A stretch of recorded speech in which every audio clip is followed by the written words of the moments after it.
Ward ఓటర్లకు ఈ ప్రాంత హుస్నాబాద్ సంబంధించినటువంటి పెద్దలందరికీ నమస్కారం తెలియజేస్తూ వేదిక మీద ఉన్న పెద్దలు 7వ వార్డులో పోటీ చేస్తున్నటువంటి చిత్తారి పద్మ గారి చేతి గుర్తు మీద ఓటు వేసి గెలిపించాల్సిందిగా మీ అందరూ హృదయపూర్వకంగా కోరుతా ఉన్నా 11వ తారీఖు నాడు జరగనున్న మున్సిపల్ ఎన్నికల్లో 20 వార్డుల్లో కాంగ్రెస్ పార్టీ అభ్యర్థులను గెలిపించి హుస్నాబాద్ అనే పేరును అత్యున్నత స్థానాలకు అభివృద్ధిలో అన్ని రకాలుగా తీసుకుపోవడానికి ఇప్పుడు జరుగుతున్న అభివృద్ధిని ఆశీర్వదిస్తూ ఇక్కడ అభ్యర్థులు గెలిపించాల్సిందిగా కోరుతా ఉన్నా 2 ఏళ్ల కింద హుస్నాబాద్ సంబంధించి ఒక్కసారి ఆలోచన చేయండి. టీఆర్ఎస్ పార్టీ కానీ బీజేపీ పార్టీ కానీ ఈరోజు కాంగ్రెస్ పార్టీ 10 సంవత్సరాలు అధికారంలో లేకపోయినా గౌరవేలి రిజర్వ్ గారు పూర్తి చేయాలని ఉద్యమం చేసిన ఆనాడు రాజశేఖర రెడ్డి గారు ఫౌండేషన్ వేస్తే ఇలా కాంగ్రెస్ పార్టీ అధికారంలోకి వచ్చిన తర్వాత ఆనాడు టీఆర్ఎస్ పార్టీ చెప్పినటువంటి అహనా పెళ్ళంట శ్రీనివాస కోట శ్రీనివాసరావు కోడి పైకి పెట్టి అందరూ తినమన్నట్టుగా డబుల్ బెడ్రూమ్ల మాట ఎక్కడేసిన గొంగలు అక్కడే ఉంది. ఎవరికైనా డబుల్ బెడ్రూమ్లు వచ్చినాయని అడుగుతా ఉన్నా. ఆ డబుల్ బెడ్రూమ్ లాని వాళ్లకు ఇందిరమ్మ ఇండ్ల పేరు మీద 5 లక్షల రూపాయల ఇందిరమ్మ ఇండ్లు ఇచ్చినాం. మొదటి సంవత్సరం ఇంకా చాలా మందికి రావాలి కావచ్చు.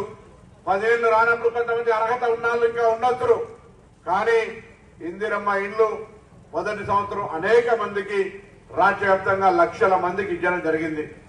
తప్పకుండా ఇంకా మిగిలిపోయిన వాళ్ళకి ఇచ్చే బాధ్యత మాదే. ఇస్తామనే మాట మీద సందర్భంగా మనం చేస్తా ఉన్నాం. రేషన్ కార్డులు కాళ్లకు చెప్పుల రేషన్ తిరిగినా ఒక్క రేషన్ కార్డు కూడా ఇయ్యలే. ఇవాళ రేషన్ కార్డులు ఎవరికి అర్హత ఉంటే వాళ్ళు అప్లై చేసుకుంటే రేషన్ కార్డు ఇస్తా ఉన్నాం. అంతేకాదు దేశంలోనే 29 రాష్ట్రాల్లో ఎక్కడా లేని విధంగా సన్న బియ్యాన్ని ఇస్తా ఉన్నాం. గతంలో ఇచ్చిన దొడ్డు బియ్యం ఏం తినడానికి కూడా పనికి రాకుండా ఉంటే ఇవాళ సన్న బియ్యాన్ని అందరూ కూడా ప్రభుత్వం ఇచ్చే రేషన్ షాప్ బియ్యాన్ని మంచిగా ఇంట్లో వండుకొని తింటున్నటువంటి పరిస్థితి. అదేవిధంగా పేద ప్రజలకు 200 యూనిట్ల కరెంటు ఫ్రీ, నా అక్క చెల్లెళ్ళందరికీ ఉచితంగా బస్సు ప్రయాణం, ఈ విధంగా అనేక కార్యక్రమాలు జరుగుతూ ఉన్నాయి. ఇలా హుస్నాబాద్కి సంబంధించి కరీంనగర్ ఓన్ రావడానికి పెద్దగా రోడ్డు ఎటువంటి యాక్సిడెంట్ అవకాశం లేకుండా రోడ్డు డివైడర్ పెట్టి హుస్నాబాద్ లో ఆరోగ్యం బాగుందని 250 పడకల ఆసుపత్రి. అప్పుడు ఇప్పుడు అలసిపోయినా బతుకమ్మ ఆడినా మన ఎల్లమ్మ చెరువు మనకు అద్భుతంగా మరి అక్కడ పోయి ఉంటే ఒక మనశ్శాంతి కోసం కూర్చునే విధంగా ఎల్లమ్మ చెరువును అభివృద్ధి చేస్తా ఉన్నాం.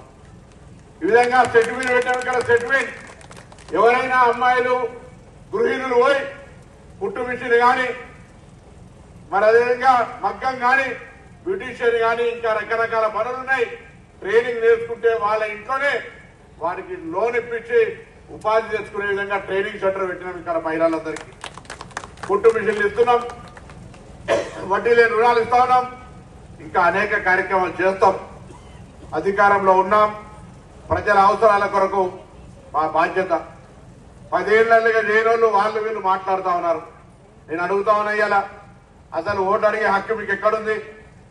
ప్రజలకు ఇచ్చిన వాగ్దానాలు ఏమి నెరవేర్చిందని.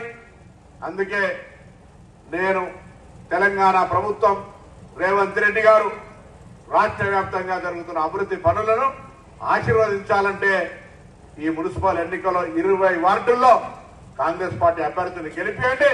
హుస్నాబాద్ యొక్క దశ ఉన్నత స్థానానికి తీసుకుపోయే బాధ్యత నాది అనే మాట మనం చేస్తున్నాం. ఈ ప్రభుత్వ పక్షాన స్థానిక నాయకులందరి సహకారంతో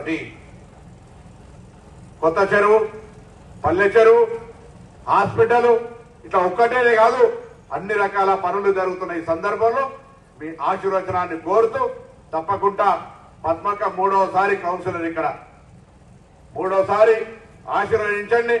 తప్పకుండా పాపం రవణ కొద్దిగా బాధ ఉన్నది. ఊకే పద్మకే పోతుంది, నాకు రిజర్వేషన్ కలిసేస్తలేదు ఫీలింగ్ ఉన్నది. కానీ రాబోయే కాలంలో మహిళలకు 50% రిజర్వేషన్లు సోనియా గాంధీ ఇచ్చినాక ఇక వాళ్ళు 2-3 సార్ల కౌన్సిలర్ అయినాక రవణ రాణిస్తారు. కాబట్టి మళ్ళా మున్సిపాలిటీకి నేను ఎమ్మెల్యే ఉండగా పద్మకర్ మున్సిపాలిటీకి పంపండి. మీ వార్డులో ఉన్న ప్రతి సమస్యను పరిష్కరించేటువంటి బాధ్యత నాకు అక్క రాఖీ కట్టేది నా బాధ్యత. మా అక్క వార్డులో అందరికీ అన్ని రకాల సమస్యలు పరిష్కరించేటువంటి ఒక సొంత సోదరిగా మరి వార్డును అభివృద్ధి చేస్తా అనేటువంటి మాట కూడా ఈ సందర్భంగా మీ అందరికీ మనవి చేస్తూ మరొక్కసారి అందరికీ ఈ వార్డుకు సంబంధించిన పెద్ద మనుషులందరూ కష్టపడతా ఉన్నారు. కొంత ఈ నియోజకవర్గ నాయకులు మేమే అభ్యర్థులమని బాధ్యత చేస్తూ తిరుగుతా ఉన్నారు.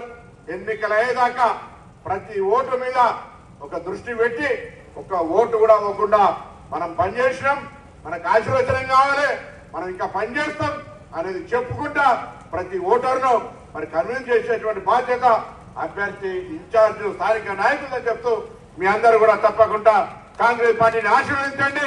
హుస్నాబాద్ కీర్తిని ఇంకా ఉన్నతంగా తీసుకుపోయడానికి అవకాశం ఏమని కోరుతూ మీ అందరూ నమస్కారం చెప్తూ సెలవు తీసుకుంటా ఉన్నాం.